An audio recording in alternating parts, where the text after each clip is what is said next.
आदाब, सत श्री अकाल, गुड इवनिंग। स्वागत है आप इस नए एपिसोड में। और इस एपिसोड में जैसे जो कि बहुत ही इंटरेस्टिंग और बहुत ही भयानक है। स्टोरी को सुनाते वक्त एक बात का आपको बोलना चाहता हूँ कि हमारी जो एजुकेशन है, ये अच्छी बात है कि हम एजुकेट हों, लेकिन ये उससे ज़्यादा ज़रूरी है कि हमारा हार्ट भी उतना ही एजुकेटेड होना चाहिए। तो चलिए टाइम वेस्ट नहीं करते हैं, बिना समय बर्बाद किए आज की स्टोरी को शुरू करते हैं। दोस्तों, आज की स्टोरी एक ऐसी लड़की की कहानी है। पढ़ाई लिखाई करती थी अच्छे से, एक अच्छा माइंड था उसके पास पढ़ने के लिए, और लेकिन उस माइंड के साथ उसका जो दिल था वो एजुकेशन के साथ ट्रेन नहीं हुआ था। इसीलिए ये स्टोरी जो है ये एंड में हमें एक मैसेज देती है। दोस्तों, ये स्टोरी, ये कहानी, आज की कहानी जो मैंने ली है, ये कहानी है एक लड़की शबनम की। एक लड़की जो कि पढ़ने में भी अच्छी थी, अच्छे फैमिली बैकग्राउंड से थी, जिसका नाम था शबनम। ये लड़की जो थी ये यूपी के अमरोहा की रहने वाली थी। वहाँ एक गांव था बावनखेड़ी, उस गांव की रहने वाली थी ये लड़की। और ये लड़की पढ़ने में भी तेज थी, डबल एमए किया था इसने। एक सब्जेक्ट इतिहास और दूसरा सब्जेक्ट इसका इंग्लिश था, तो अच्छी थी पढ़ने में भी। इसका जो फैमिली अगर आप बैकग्राउंड की बात करें तो इनके जो पिता थे इसके, शौकत, वो एक कॉलेज में लेक्चरर थे।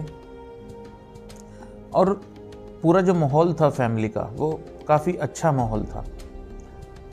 इवन इतनी इज्जत थी पिताजी शौकत की कि गांव के लोग जो अपनी समस्याएं लेके उनके पास आते थे या कुछ सलाह लेनी होती थी तो मिलते थे आके उनसे और उनसे राय लेते थे। पूरे गांव में काफ़ी इज्जत थी इस परिवार की, सब कुछ अच्छा चल रहा था। शबनम जो थी वो अपने पिता को देखती थी, वो उसके लिए एक आदर्श थे। क्योंकि वो लेक्चरर थे तो इसीलिए शबनम भी चाहती थी कि वो आगे चल के लेक्चरर बने, एक टीचर बने, शिक्षक बने और समाज के लिए कुछ कर सके। लेकिन जैसा हम सोचते हैं वैसा होता नहीं है। स्टोरी आगे बढ़ती है, कहानी आगे बढ़ती है, सब कुछ अच्छा चलता रहता है। लेकिन उसके बाद शबनम की लाइफ में, शबनम की ज़िंदगी में एक मोड़ आता है। शबनम जो थी उसी गांव में रहने वाली एक लड़के, सलीम, जो कि 5वीं फेल था सलीम। तो शबनम जो थी अपने ही गांव के एक लड़के सलीम, जो कि 5वीं फेल था, उसकी तरफ अट्रैक्ट होती है। दोनों मिलते जुलते हैं, बातचीत होती है और धीरे धीरे करते करते करते करते दोनों में प्यार हो जाता है। शबनम जो थी वो अपना दिल दे बैठती है सलीम को, और धीरे धीरे कुछ वक्त बीतता है, दोनों मिलते जुलते हैं। फिर दोनों चाहते हैं कि वो साथ में ज़िंदगी बिताए, साथ में ही आगे अपना भविष्य देखते हैं। टाइम धीरे धीरे गुजरता है, दोनों की मुलाकातें बढ़ती हैं और जो शबनम थी वो प्रेग्नेंट हो जाती है।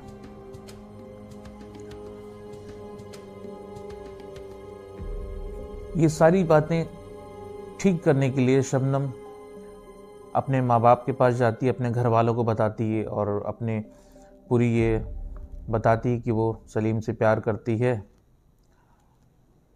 उससे शादी करना चाहती है, उसके साथ रहना चाहती है। लेकिन घर वालों को ये बात मंजूर नहीं होती है। इवन शबनम के 2 भाई इस बात पे विरोध करते हैं और वो नहीं चाहते हैं कि शबनम जो है वो सलीम के साथ जाए या सलीम के साथ रहे। शबनम काफ़ी ट्राई करती है, काफ़ी कोशिश करती है उन लोगों को समझाने के लिए, लेकिन परिवार अपनी ज़िद पे अड़ा रहता है कि नहीं, सलीम के साथ वो अलाउ नहीं करेंगे। कि शबनम शादी करे या आगे लाइफ अपनी बिताए। शबनम को ये समझ में आ जाता है कि इसका कोई ऑप्शन नहीं है अब उसके पास, और उसी पशोपेश में वो एक ऐसा कदम उठाती है जो कि उसकी ज़िंदगी को बदल देता है। शबनम ये समझ गई थी कि उसके घर वाले इस बात के लिए कभी भी राज़ी नहीं होंगे, तो शबनम ये डिसाइड करती है, ये वो निर्णय करती है कि घर वाले जब तक हैं तब तक तो ये पॉसिबल नहीं है, ये संभव नहीं है, तो क्यों ना घर वालों को ही रास्ते से हटा दिया जाए। फिर शबनम योजना बनाना शुरू करती है कि किस तरह से घर वालों को रास्ते से हटाया जाए। फिर काफ़ी सोचने विचारने के बाद एक दिन शबनम सलीम को कहती है कि वो बाज़ार से उसको जहर ला के दे। सलीम जो रहता है वो उसको जहर ला के देता है। ये बात करीब 13 अप्रैल की है ये बात, जब सलीम उसको जहर ला के देता है। सारा घर एक साथ रहता है, उसके पास शबनम के पास जहर होता है जो कि वो योजना बनाती है कि किस तरह से अपने घर वालों को रास्ते से हटाया जाए। और आ जाती है वो सुबह 14 अप्रैल की सुबह, जब पूरा परिवार इकट्ठा होता है। पूरा परिवार इकट्ठा होता है, आपस में हंसी मजाक होता है, सब अच्छे से लगता है कि सब कुछ अच्छे से है। शबनम भी उनके साथ घुली मिली रहती है, खाना पीना बनता है, सब लोग खाते पीते हैं। शबनम की भाभी और शबनम की मौसी की बेटी दोनों खाना बनाते हैं। खाना सब लोग खाते हैं मिलके और खाना पीना खा के लिए जाते हैं। सोने जाते हैं उसके पहले शबनम सबको पूछती है कि क्या कोई चाय पीना चाहेगा, तो सब सर हिला देते हैं कि हाँ, चाय पीने का तो मन कर रहा है। तो सब चाहते हैं कि हाँ, चाय बनाई और सब पिएं। तो सब कुछ बहुत अच्छा दिखता है कि हाँ, शबनम सबका कितना ख्याल रख रही है, लेकिन कोई ये नहीं जानता था कि शबनम के शातिर दिमाग में क्या चल रहा है। चाय बन के आती है और शबनम उस चाय में जहर मिला देती है। सभी लोग चाय को पीते हैं और अपने अपने कमरों में एज यूजुअल सोने के लिए चले जाते हैं। चाय दी शबनम ने, लेकिन खुद उसने चाय नहीं पिया। चाय नहीं पिया। सभी लोग चाय पीने के बाद सभी अपने कमरे में चले गए सोने के लिए, जहां उनका दम घुटा और दम घुटने लगा और सारे के सारे मर गए। शबनम को जहर पर यकीन कम था, वो सोच रही थी ऐसा तो नहीं कि जहर से ना मरे, इसलिए उसने क्या किया, उसने सलीम को फ़ोन करके बुलाया कि सलीम तुम कहाँ हो और यहाँ पर आ जाओ। हमको ऐसा लगा कि हो सकता है कोई बच जाए, तो उसने सलीम को बुलाया। सलीम कुल्हाड़ी लेकर घर पहुँचा और कुल्हाड़ी से उसने सभी की हत्या कर दी। अब सलीम ने जब कुल्हाड़ी से सबकी हत्या कर दी, सबको काट दिया, तो उसको एक नया रंग देने के लिए, घटना को नया रंग देने के लिए शबनम ने सोचा कि अब इसको क्या किया जाए, किस तरह से इस चीज़ को डील किया जाए, किस तरह से क्या बहाना बनाया जाए कि हो ऐसा। शबनम ने सबसे पहले शौकत के सीने पे कुल्हाड़ी उससे सलीम से कहा मारो, उसके बाद माँ पर, फिर दोनों भाइयों, भाभी और जो मौसी की लड़की उस समय उनके वहाँ रहने के लिए आई थी, उसको भी कुल्हाड़ी से मारकर सबको मौत के घाट उतार दिया। इसके बाद सलीम जब कुल्हाड़ी जो लिए था, सलीम जिसने कुल्हाड़ी से सलीम ने सबको मारा था, वो लेकर भाग गया। रास्ते में एक तालाब पड़ा, उसने कुल्हाड़ी को तालाब में फेंक दिया ताकि कुल्हाड़ी किसी को मिले ना और वो पकड़ा ना जाए। तभी सलीम के फ़ोन की घंटी फिर से बजती है। सलीम घबराया हुआ होता है। दूसरी तरफ शबनम होती है। शबनम उससे बोलती है कि वापस चले आओ। भतीजा, उसके भाई का जो लड़का है, वो भी जिंदा है। सलीम बोलता है कि मैं अब नहीं आ पाऊँगा, तुम ही मार दो। तो शबनम अपने छोटे से जो उसका भतीजा था, उसके भाई का लड़का था, उसकी भी हत्या कर देती है गला दबा के। उसका गला दबा देती है जब तक कि उसका दम ना घुट जाए। रात 2 बजे का टाइम था। शबनम अपना नाटक शुरू करती है और दहाड़े मार मार कर रोने लगती है। आसपास लोगों को इकट्ठा कर लेती है ताकि लोग उस पर शक ना करें। शबनम बोलती है कि घर में लुटेरे आ गए थे, उन्होंने सबको मार दिया, लूट मार की और सबको मार के चले गए।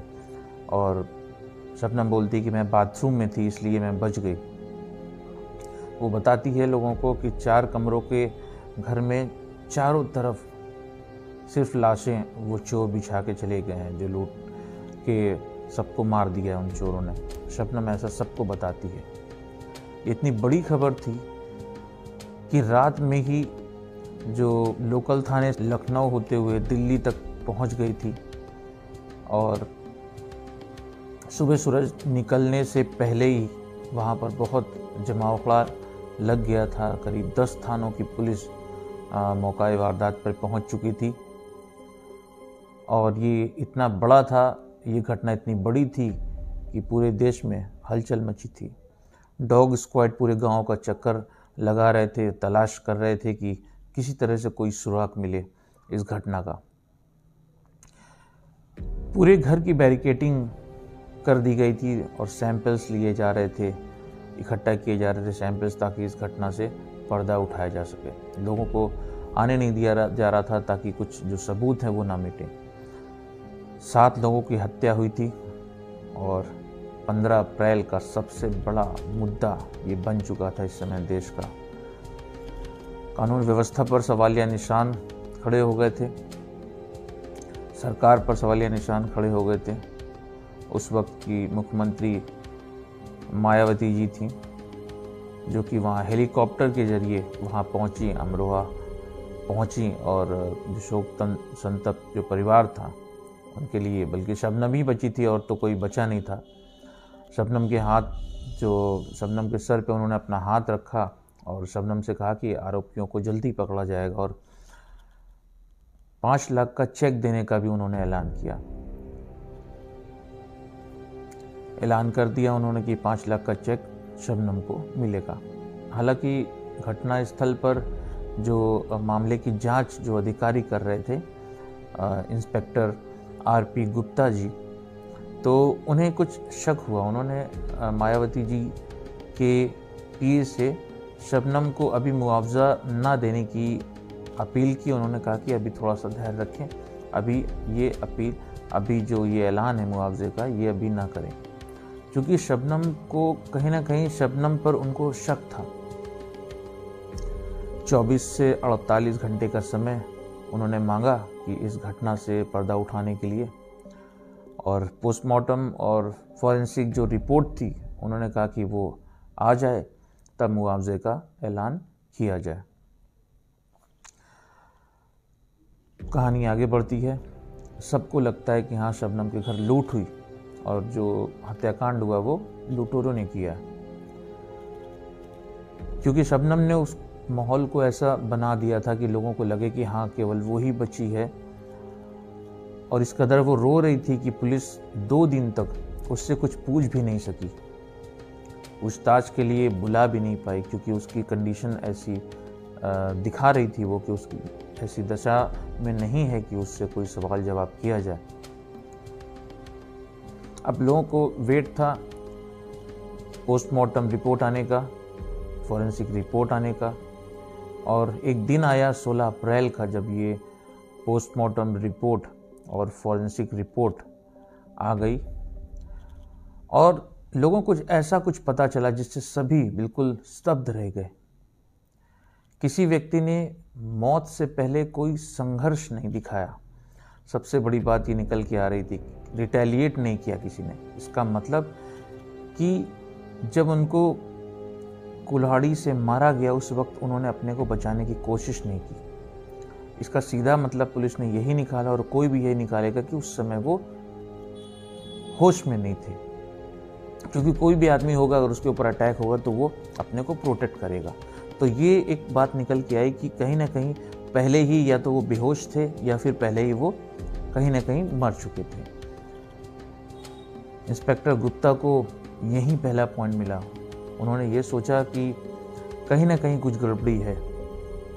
जब पूरा परिवार बेहोश था तो शबनम होश में कैसे थी, ये सवाल उनके मन में कौंध रहा था। उस वक्त जो हालात थे उसमें पूछताछ भी नहीं की जा सकती थी क्योंकि सबकी सिंपैथी शबनम के साथ थी। इसलिए आरपी गुप्ता जी ने सोचा कि पहले सबूत जुटा लिए जाएं, उसके बाद शबनम से पूछताछ की जाए।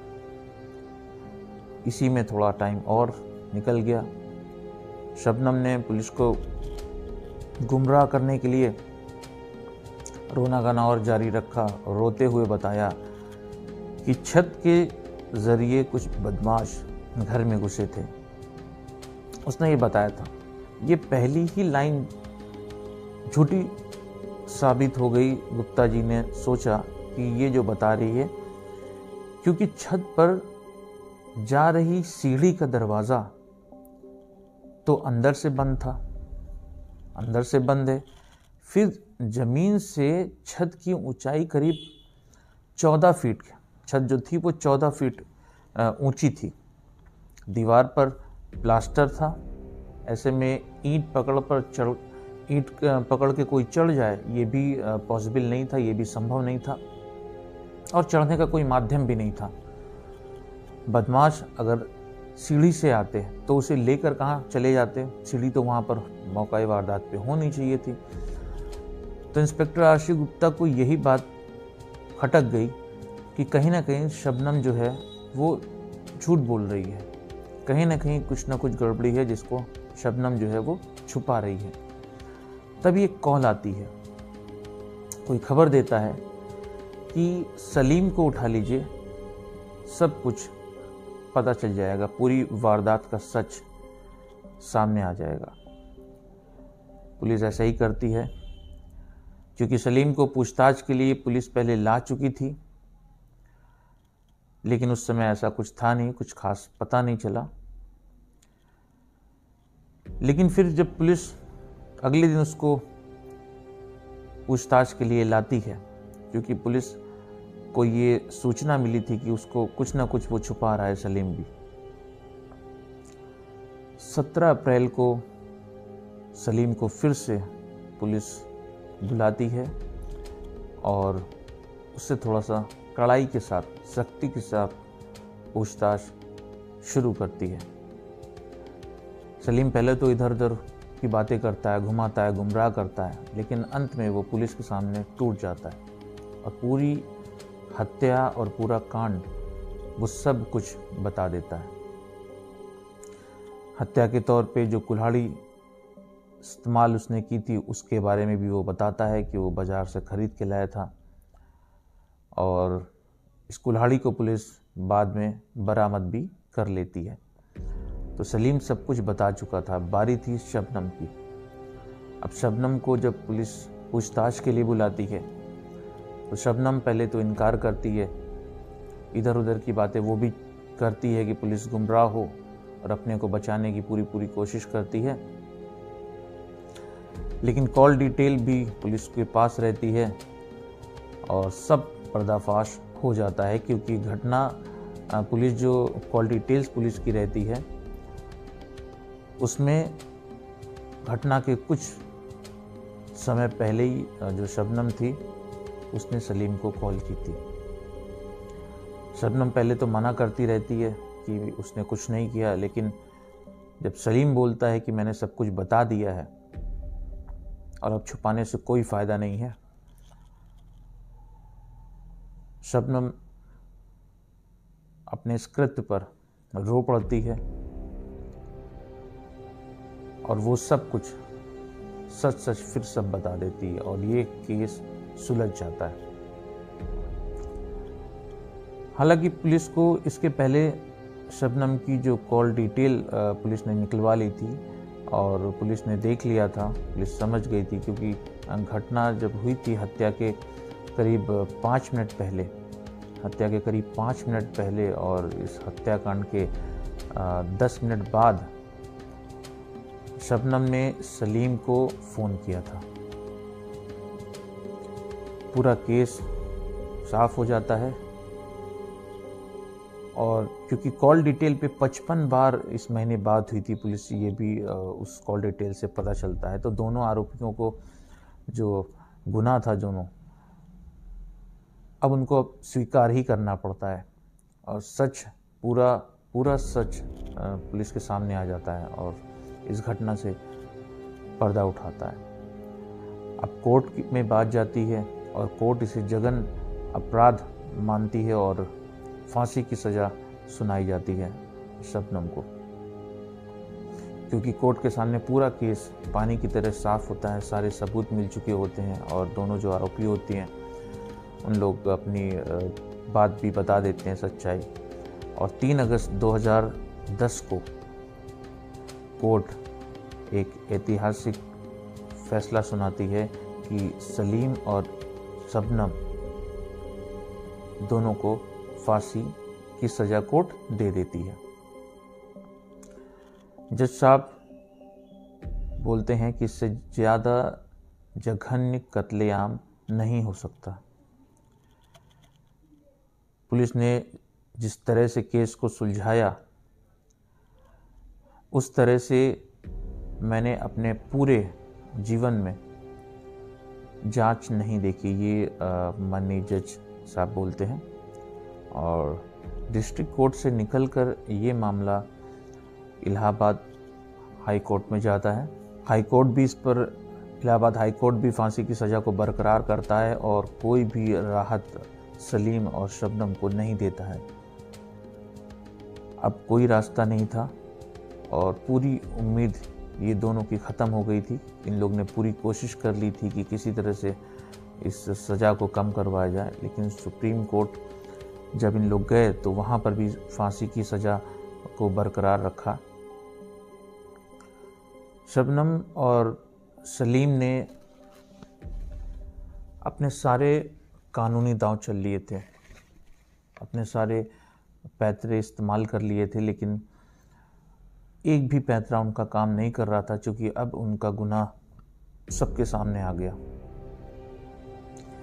इसके बाद उन्होंने पिछले राष्ट्रपति श्री प्रणब मुखर्जी जी को दया याचिका भेजी कि उनकी फांसी की सज़ा जो है वो उम्र कैद में बदली जाए या उन्हें माफ़ कर दिया जाए, लेकिन राष्ट्रपति जी ने भी इसको अस्वीकार कर दिया।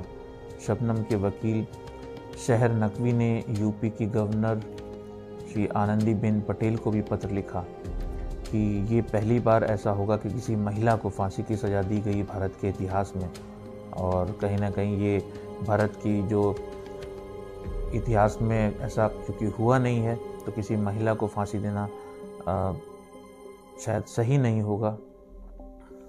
और उन्होंने कहा कि अगर किसी महिला को फांसी दी गई तो भारत की बहुत बदनामी होगी, अतः शबनम की सज़ा को जो है उम्र कैद में बदल दिया जाए, लेकिन ऐसा हुआ नहीं। गवर्नर ने इस जो मामले को यूपी सरकार को वापस ट्रांसफ़र कर दिया। यूपी सरकार को हत्याकांड के वक्त शबनम के पेट में एक बच्चा पल रहा था और ये घटना उस वक्त की जब शबनम 2 माह की गर्भवती थी और करीब 6 साल से वो जेल में ही है, लेकिन इसके बाद उससे सैफ़ी नामक एक पत्रकार और उसकी पत्नी ने गोद ले लिया। ये वही सैफ़ी जिसके पास पढ़ाई का पैसा नहीं होता था, तो शबनम उसको पढ़ने के लिए पैसा देती थी। शबनम का बेटा ताज और बिट्टू अब 13 साल का हो गया है। सैफ़ी कहते हैं कि आज तक बिट्टू को उसकी माँ के गाँव लेकर नहीं गए, बावन खेड़ा तो दूर अमरोहा तक नहीं लेकर गए। शबनम का 14 साल का बेटा इस वक्त सैफ़ी के पास है, कानूनी रूप से उन्होंने उसको गोद ले रखा है, उसे लेकर कभी भी बावन खेड़ा उन लोग नहीं गए। फ़िलहाल इस वक्त बावन खेड़ा एकदम से बदल चुका है। शबनम और सलीम को सब भूल चुके हैं, कोई उन्हें याद रखना नहीं चाहता। सिर्फ बावन खेड़ा बल्कि आसपास के 4-5 गांव में पैदा होने वाली किसी भी जो लड़की है उसका नाम शबनम नहीं रखा जाता है। तो दोस्तों, आप लोगों ने देखा इस कहानी में शबनम जो कि पढ़ी लिखी लड़की थी, लेकिन फिर भी उससे ये इतना जघन्य अपराध हुआ। इसका रीज़न ये है कि एक बड़े दार्शनिक अरिस्टोटल या अरस्तु ने बोला था कि training of mind without training heart is no education. यानी कि अगर हम एजुकेशन को केवल माइंड को, अपने मस्तिष्क को ट्रेन करने के लिए, किसी काम के लिए या किसी अचीवमेंट के लिए ट्रेन कर रहे हैं, तो वो एजुकेशन नहीं कही जाएगी। एजुकेशन का मतलब है, एजुकेशन वो होती है जिससे कि हमारा हृदय, हमारा चरित्र बनता है और हमारा हृदय ऐसा हो जिसमें मानवता हो। अगर कोई एजुकेटेड है, उसके मन में दूसरों के लिए प्रेम की भावना नहीं है, दूसरों के लिए घृणा की भावना है, समाज के प्रति घृणा की भावना है, तो ये किसी भी सूरत में शिक्षा नहीं हो सकती। शिक्षा का जो उद्देश्य है वो हमें एक अच्छा इंसान बनाना है, एक अच्छे समाज की रचना करनी, एक अच्छे शहर को बनाना है और एक अच्छे देश का निर्माण करना है। तो इसी कहानी के साथ विदा लेता हूँ और मिलते हैं कल फिर, यानी संडे को, एक दूसरी कहानी के साथ।